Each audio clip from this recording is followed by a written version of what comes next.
ఇదేనండి ఖతార్‌లో మేముంటున్న అపార్ట్‌మెంట్. ఇవి 4 బ్లాక్స్. ఈ 4 బ్లాక్స్‌కి సరౌండింగ్ బౌండరీ వాల్ గూడా ఉంటది. ఒక 2 గేట్స్ ఉంటాయి. మెయిన్ ఎంట్రన్స్ తర్వాత ఔట్ 2 ఉంటాయన్నమాట. సో, అది మెయిన్ ఎంట్రన్స్. అక్కడ వాచ్‌మెన్ ఉంటాడు. సో, మెయిన్ ఎంట్రన్స్ అక్కడ కూడా ఆటోమేటిక్ గేట్ ఓపెన్ ఉంటది. ఆటోమేటిక్ అది. వెహికల్స్ వస్తే ఆటోమేటిక్‌గా అది ఓపెన్ అవుతదనమాట. ఇది ఔట్. సో, ఇక్కడ నుంచి ఏంటంటే లోపల నుంచి వెహికల్స్ ఎళ్ళగలవు గానీ బయట నుంచి రాలేవనమాట.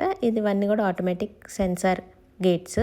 ఇది మా ఇంటి చుట్టూ ఉన్న అపార్ట్మెంట్స్. ఇక్కడ మినిమమ్ అపార్ట్మెంట్స్ 7 ఫ్లోర్స్ అయితే ఉంటాయన్నమాట.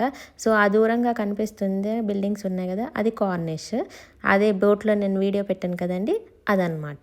సో, ఇవన్నీ అపార్ట్మెంట్స్ కూడా లైట్ కలర్సే ఉంటాయి ఇక్కడ మోస్ట్‌లీ.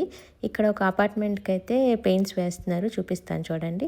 చూడండి ఇది పెయింట్స్ వేస్తున్నారు. సో, మోస్ట్‌లీ ఇక్కడ లైట్ కలర్సే ప్రిఫరెన్స్ ఇస్తారు. ఎందుకంటే ఎండకి, డస్ట్‌కి పాడవకుండా ఉండడం కోసం. రోడ్స్ అవన్నీ అయితే చాలా నీట్‌గా మెయింటైన్ చేస్తారు. ఎవ్రీథింగ్ చాలా నీట్‌గా ఉంటది. రెసిడెన్షియల్ ఏరియాస్‌లో అయితే వెహికల్స్ స్లోగానే వెళ్తాయి. ఫాస్ట్‌గా ఏమీ వెళ్ళవు. సో, మా అపార్ట్మెంట్ చుట్టూ బౌండరీ వాల్ ఉంది కాబట్టి పిల్లలు లోపల ఆడుకుంటారు. చక్కగా ఉంటది. ఇది లెఫ్ట్ సైడ్ మా అపార్ట్మెంట్‌కి. ఇటువైపు లుల్లు మార్కెట్‌కి వెళ్తాం అనమాట. నేను వీడియోస్ పెడుతూ ఉంటాను కదా! అదనమాట లుల్లు మార్కెట్. అక్కడ నేను వెజ్జీస్, గ్రాసరీస్ అవన్నీ తీసుకుంటూ ఉంటామన్నమాట. సో, ఇదేనండి మా అపార్ట్మెంట్ దాని చుట్టూ ఉన్న సరౌండింగ్స్. సో, ఈ వీడియో కనుక మీకు నచ్చినట్లయితే లైక్ చేయండి, సబ్స్క్రైబ్ చేయండి. ఓకేనా? మర్చిపోకండి మా అపార్ట్మెంట్ కాస్ట్ ఎంతో గెస్ చేసి కామెంట్‌లో పెట్టండి.